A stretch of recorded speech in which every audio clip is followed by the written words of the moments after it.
Welcome to ShelterTails. With us today is Anna Martina and Martino, and we're lucky to have her because of the Zoom meeting because she lives quite far away. And so in one way, having to do Zoom meetings is tough on all of us because we're isolated. In another way, Anna is able to join us today. And as I told Howard, from the waist down, I'm wearing pants with cat hair on them. That's how it is. And you may see cats walking around my head. I got a lot of them. Or they may see, but that's it. I don't think you'll see squirrels running around Anna. But no, they've all been released for this year. This will be the first year I don't have to overwinter anybody, so I can take a vacation if COVID lifts. Yeah, I know. One thing after another. It's interesting because I've been doing this program, I think almost 7 years. So the interesting thing is we've had wildlife rehabbers on, like Mary Beth Kaiser that and she does the birds, raptor rehab. We've had somebody come in from Litchfield with a porcupine who had an attitude. And I was still getting stuck with stickers. I don't know where they came from, all over my purse. A year later, I was still getting stuck.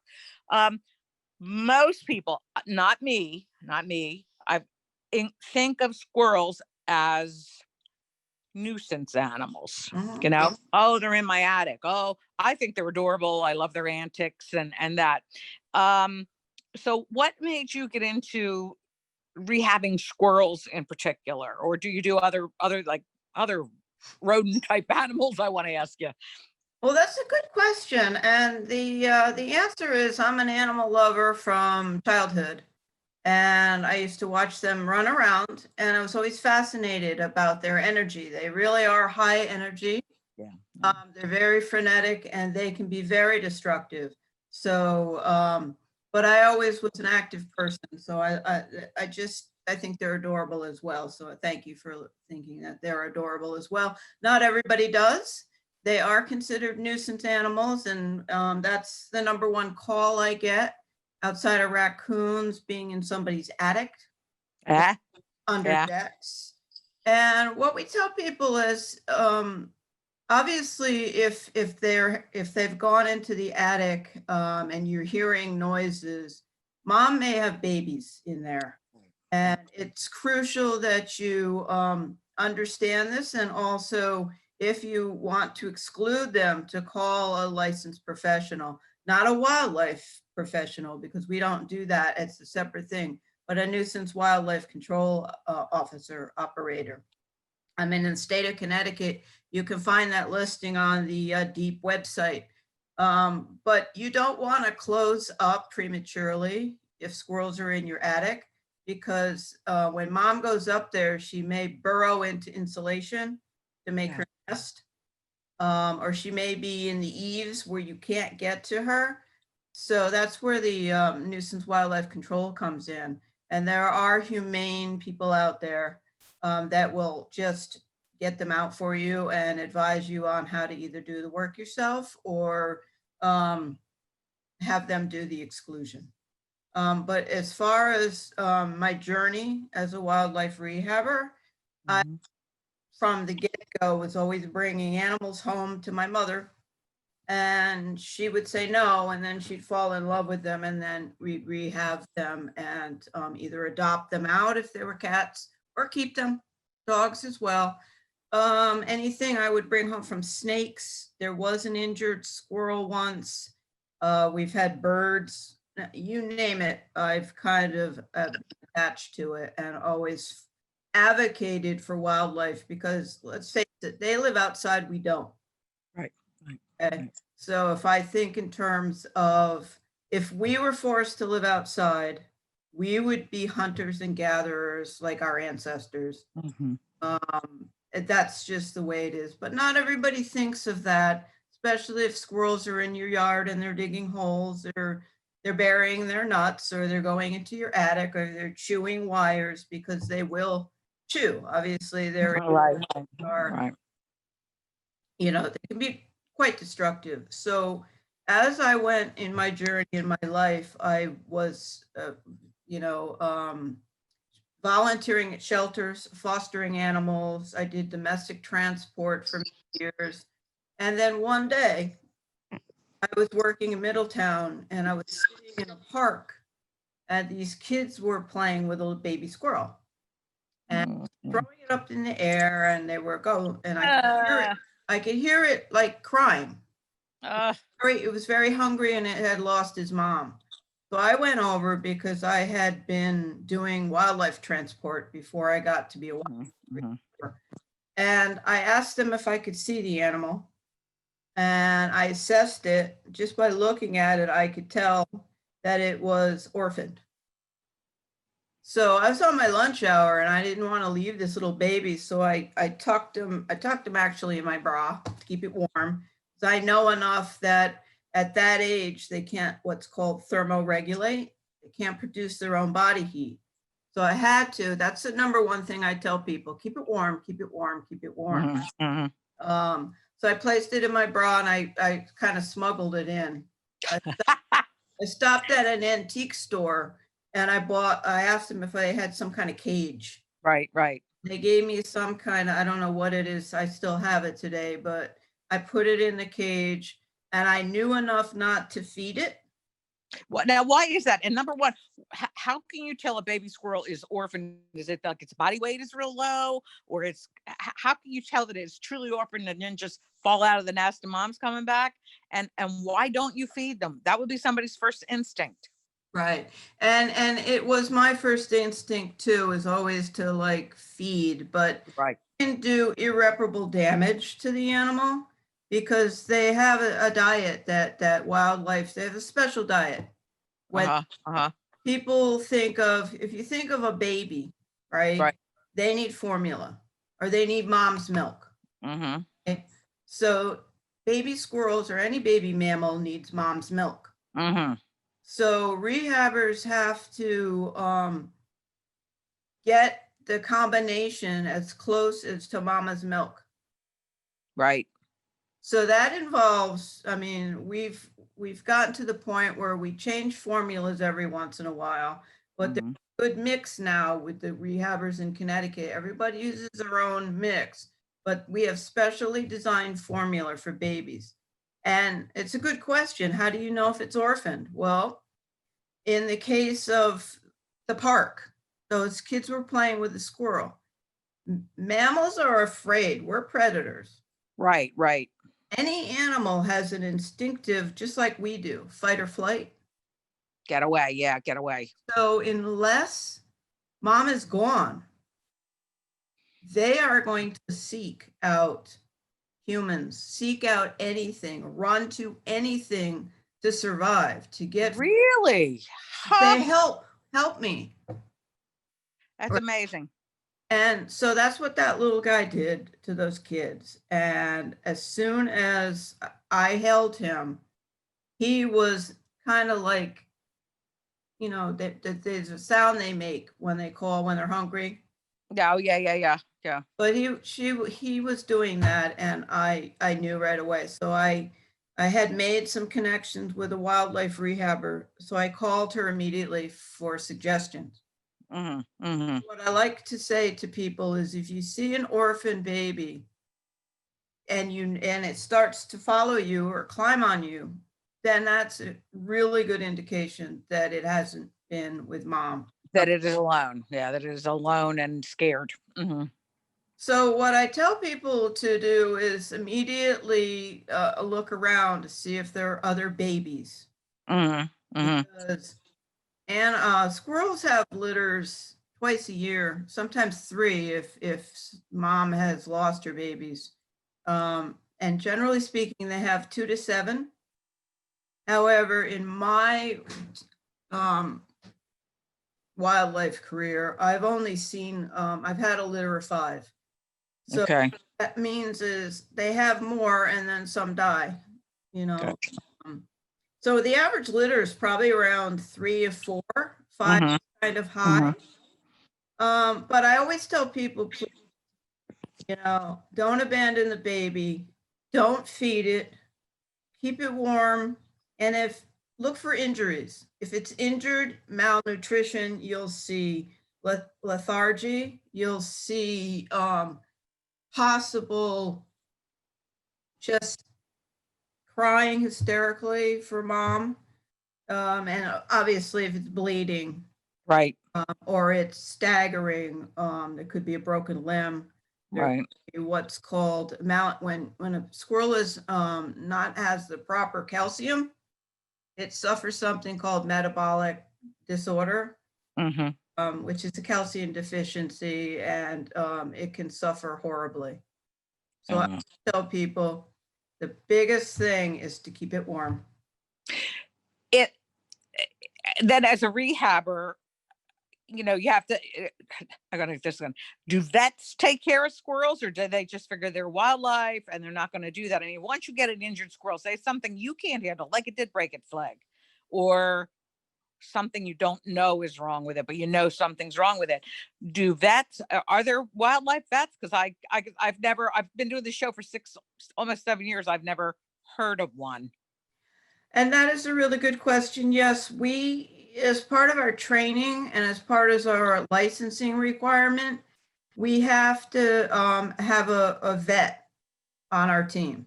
Right. What happens is I'm very fortunate in Brantford. Mm-hmm. Through my mentor, helped me make an association, make a connection, and have a vet sponsor me. Okay. Every single wildlife rehabber in the state of Connecticut has to have a relationship, a partnership with a wildlife, I would say just a veterinarian that specializes in wildlife or is sympathetic to wildlife. So yes, when an animal comes to me and I assess it and I think it's got a broken leg, which is way beyond my scope of Right.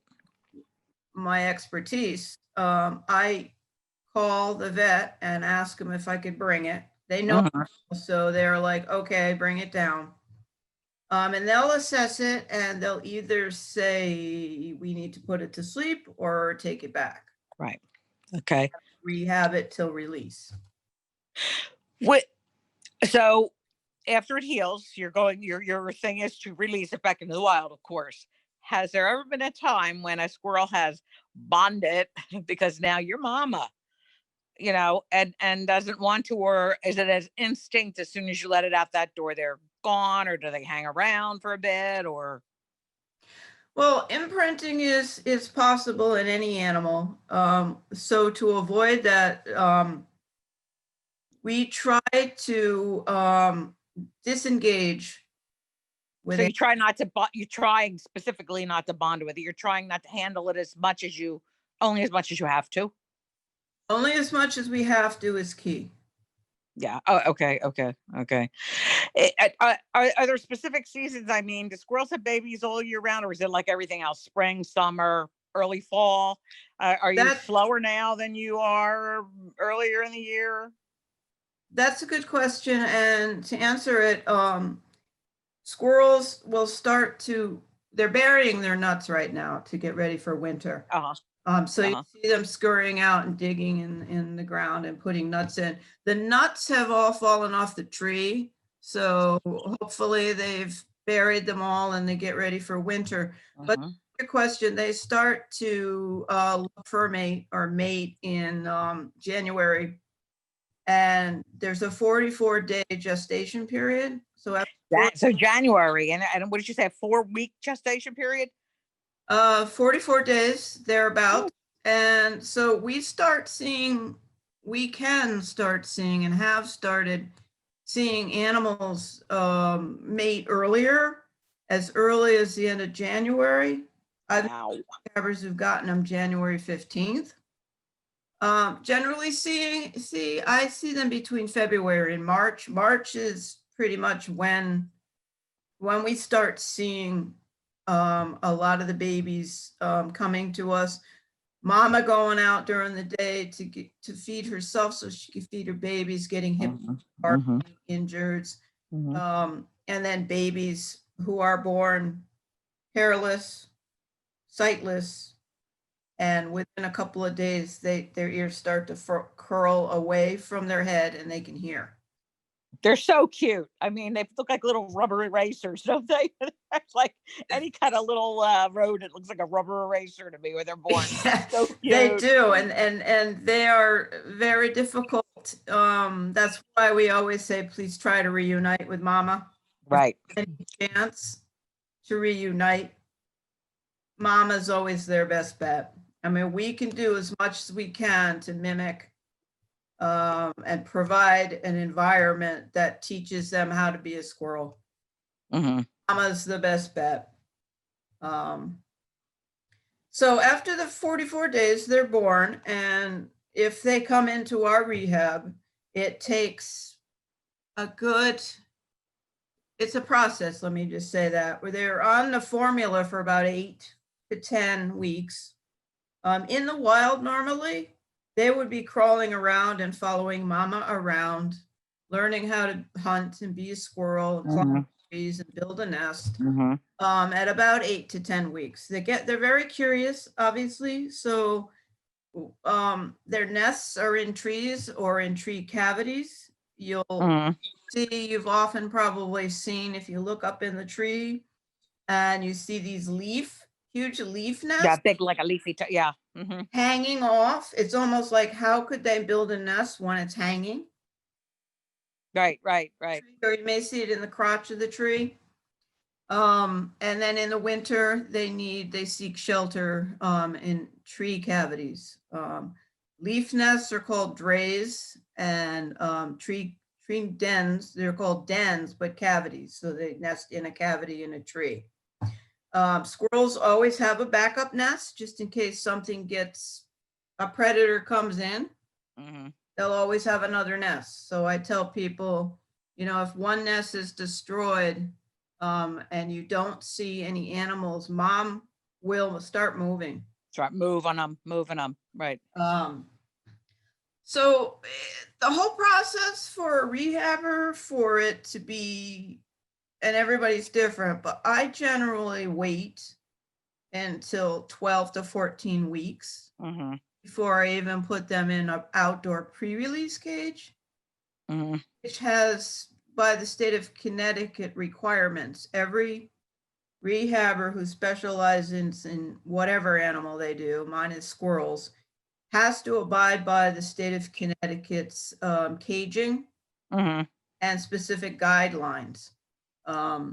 So I have a cage now in my backyard that I can rehab squirrels without having to share somebody else's cage, which I had to do for a couple of years, which was rehab my squirrels in my home, and then when they were ready for pre-release, them to another wildlife rehabbers.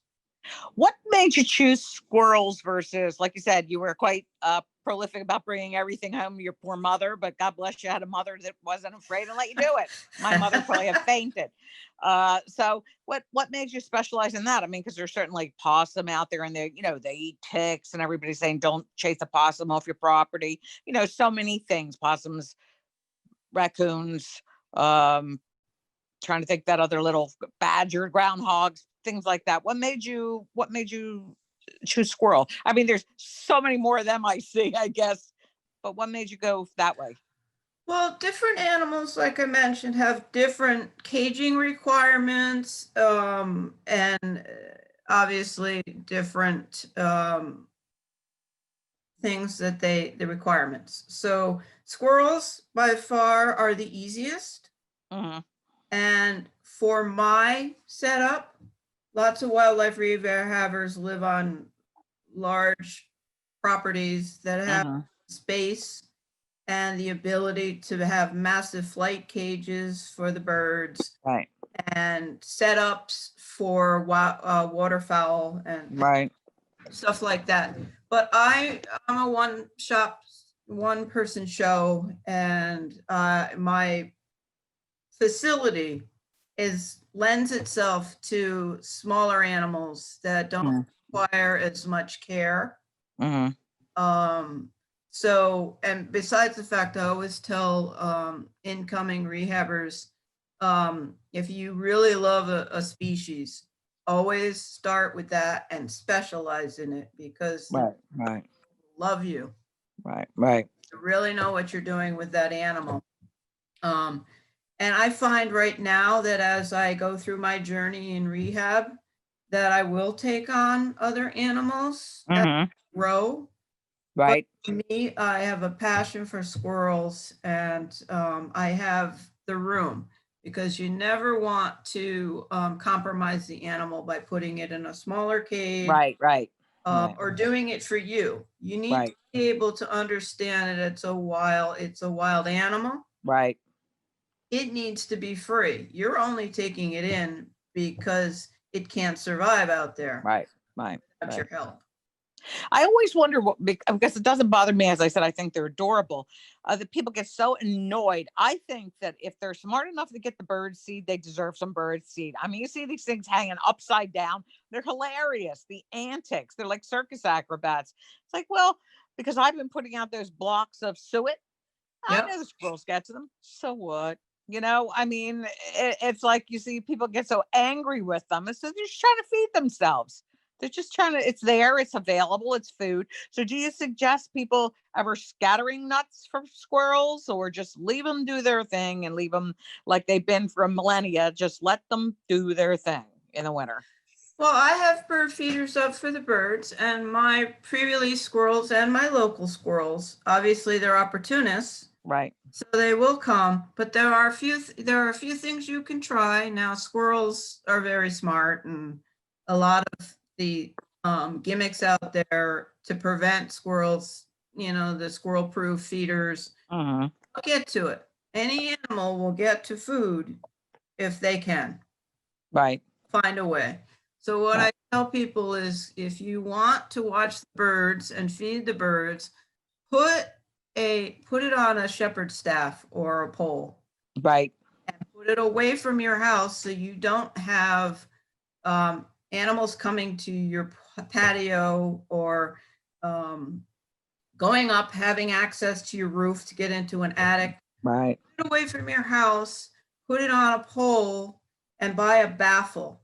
There's a baffle you can place on it. Some people have used some kind of grease, and the animals, obviously you have to keep greasing it, but it's Right.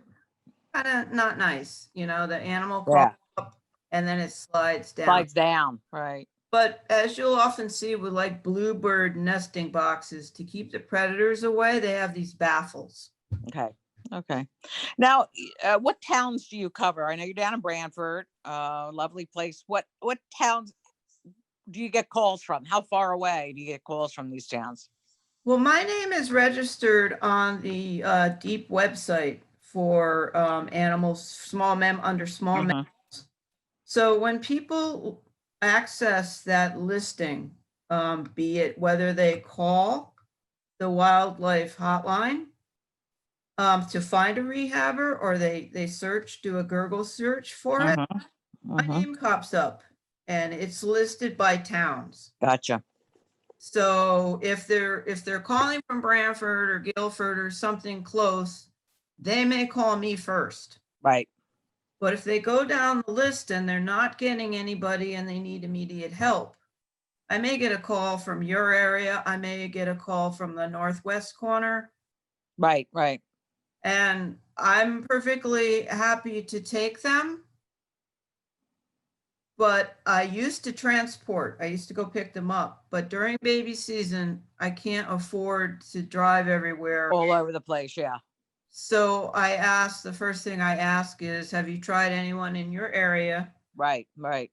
And I'm more than happy to take the animal. And I do an intake assessment. I want to ask them questions, Mhm. make sure they're educated about the animal, Mhm. Mhm. they're not afraid of the animal, and they have the willingness to help it. Right. Right. So if they've exhausted all their resources and they're contacting me, and I have the space, because that's another concern. I have to make sure that I don't overextend myself, because rehabbers could get burnout. Right. Right. Right. Just like if we work too much. Yeah. It's anybody that's doing any kind of rehab or shelter. It is a tough job. It's a tough job. You tend to get burnt out. How a lot of people, I would be afraid personally to approach a squirrel, especially if I thought what was injured. They had teeth, sharp little teeth. So how would you suggest getting it up and into something to get it That help? is a really good question, and I tell people first and foremost to wear gloves, Right, right. because any animal is susceptible to disease, parasite. Yeah, yeah. So I say, please wear gloves. If you could wear a mask, even better. But as far as I know, we haven't had any animals test for COVID. Right.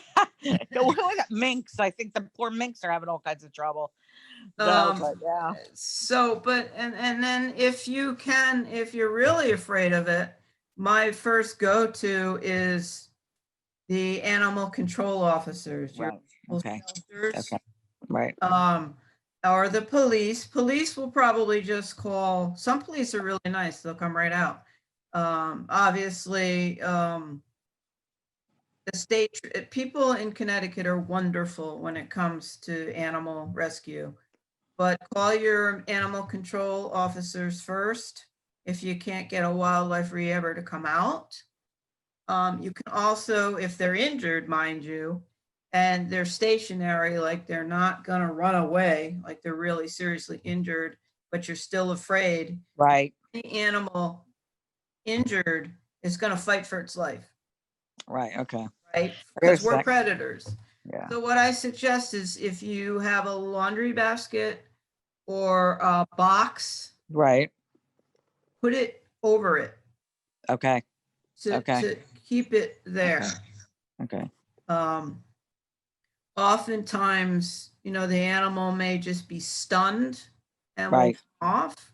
Right. But if it's really injured, it's going to stay there. And then, someone who's more knowledgeable with handling wildlife, or you can take a blanket, Right. right, and gently come around the animal and scoop it up. And then put it in a box, Okay. close the box, make sure the box has holes, breathing holes.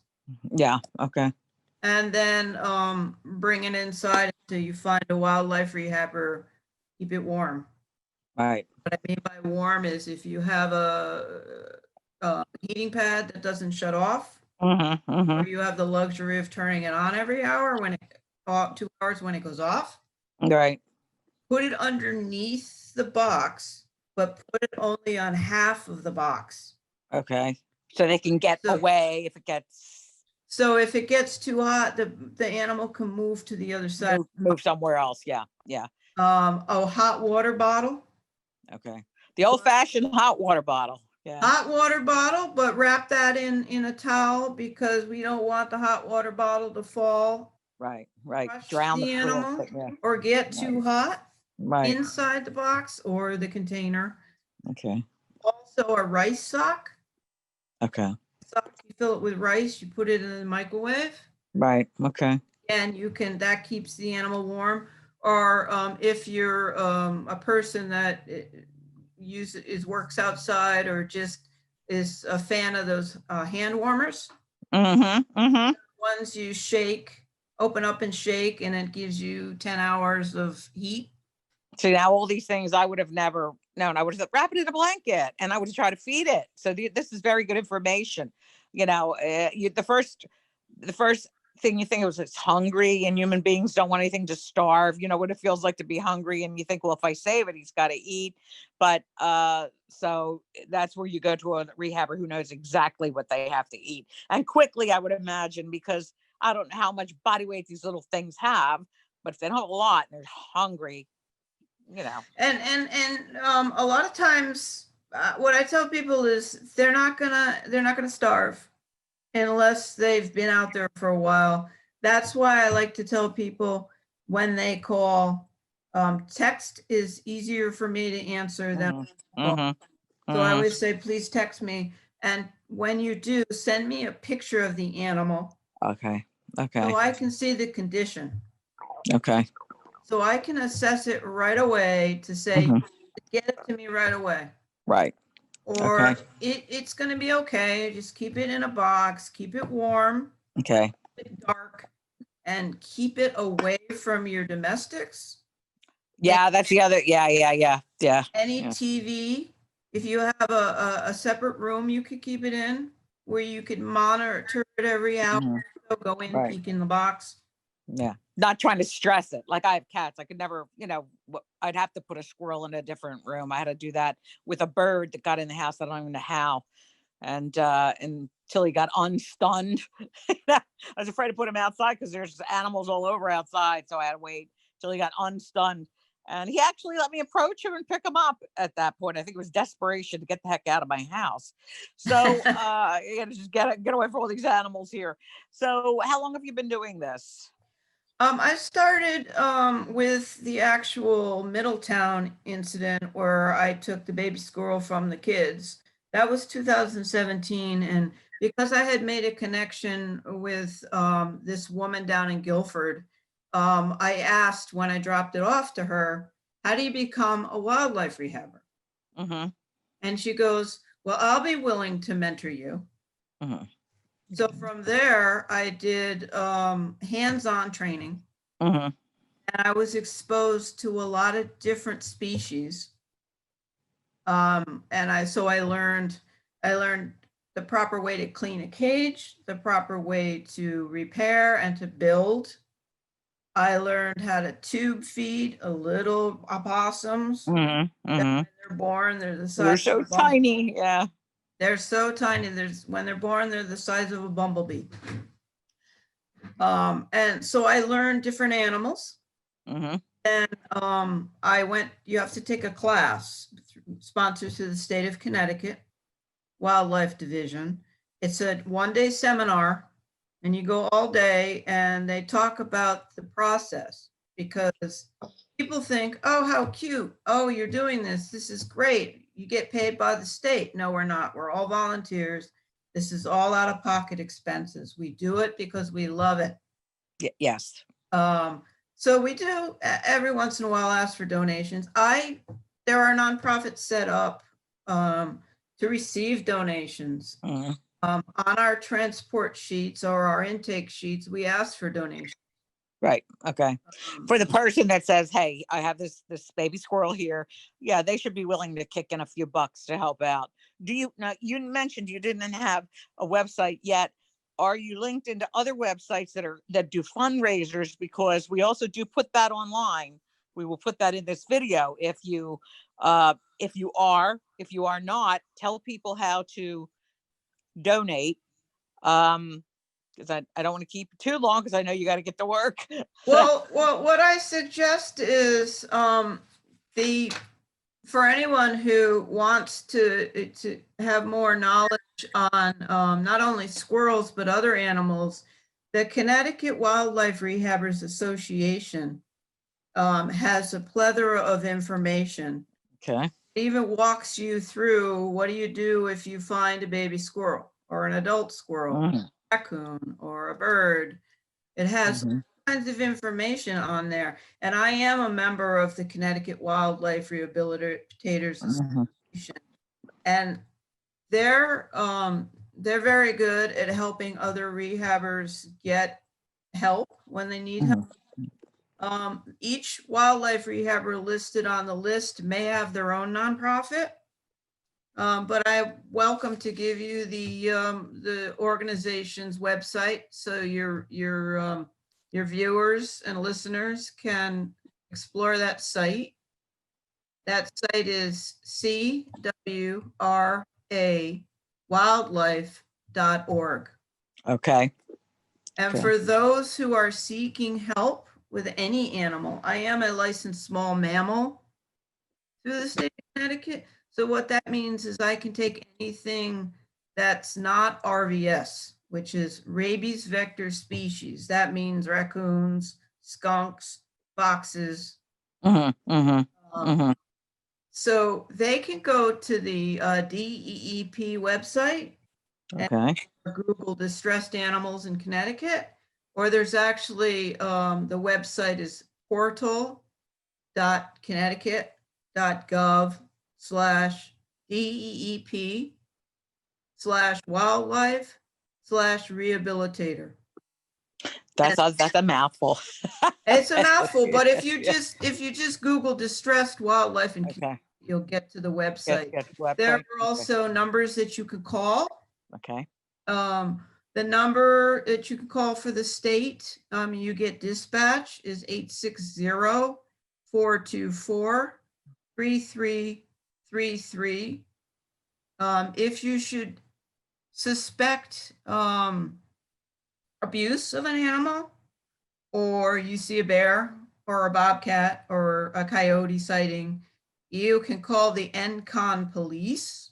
Mhm. Connecticut, that's 860-424-3011 to report a sighting. Okay. I had a big black bear come up my walkway. If I opened the door, I could have touched him, and he had 2 ear tags. And I'm thinking, that's probably a bad boy. That's probably somebody been The ear tags, the state of Connecticut does research and tagging of various animal studies in various years. I participated in a bobcat study in 2017 where I monitored a trap and then was invited to see an actual tagging of a bobcat and collaring, radio collaring, so they could track its whereabouts and know more about what cats eat and what they do, where they travel, how they mate, for the state of Connecticut. I've also done some educational things for DEEP as well through wildlife conservation. So. And I really feel that that we can live in harmony. Absolutely. With wildlife. We all have souls. I really believe that. We all have souls, and they're sentient, and there's no reason to treat them anything other than kind, and how you would want to be treated. And people like you, and people there are many. I know many rehabbers and many shelter people, because I've had a lot of them on this TV over the years. Special souls. I mean, they give their time, their life, and you have a job, I know, that you have to get to. But I mean, you have a full-time job, and this becomes a full-time job sometime. So it takes a real special person to continue to do that. There's a lot of burnout, but you're continuing to do it and continuing to help. And we do thank you for that. And I thank you for appearing. I'm glad we were able to do it this way. I really am. I am too. And my motto is educate, educated. Because if you don't know, you don't know. When you do know, what do you do with that knowledge? Do you look the other way, or do you help? Exactly. And it says there was somebody live in harmony. We have to live in harmony. Yeah. Maya Angelou said, I think it was Maya Angelou said, I did the best I could until I knew better. And then I did better. And that's what your education is helping with, because I'm sure most of the people watching this, or who will be watching this, would have no idea. They probably take that little baby and try to fill it milk. You know what I mean? It's just, we don't know. We are trying to do our best, but we don't know, you know. Do not feed the baby. Get it to a rehabber. Right. Please do not feed the baby. Please do not feed the baby. Okay, do not feed it. Words. Warm, dry, warm. No feeding. Unless you get to unless the rehabber tells you to dehydrate. I mean that it's dehydrated and it needs Pedialyte or something right away. But I also caution people not to do that, because the baby can aspirate. Right. And that's just that's the natural response to finding something small and injured. So this has really been educational for me too. I didn't know any of this. I've been doing this for years. So we thank you for appearing. And you and I are Facebook friends. Let's keep in touch. And, yes. Maybe this spring we could have you on showing one of your little, but I know you're not supposed to be touching them a lot, but showing one of your little babies. They're so cute. And stay well. Thank you very much. With us. Too. Thank you so much, Anna. This is Anna Martino, wildlife rehabber for squirrels. And they're not pests, people. They're not pests. They're little souls, right? It is illegal, by the way, to keep an animal if you are not a licensed rehabber in the state of Connecticut. So I also stress that some people think they can be kept as pets. As a pet, right. Mm-hmm. Wildlife animals can do serious damage You can be maimed, you can be killed, you can be seriously injured. Mhm. And especially probably as they go into puberty. I mean, they probably would go up your curtains and around your house. I can't imagine having a squirrel as a pet, only because they're Or energy. any animal for that Mm. matter. So I want to thank you very much for allowing me to come on and share my experience and my passion and to And educate. your knowledge and your time and your energy. That's not your only job. We know that. So I do appreciate you. Thank you so much. And we'll be talking at some point. Thank you very much, Con. Thanks a bunch Take care for sharing. now.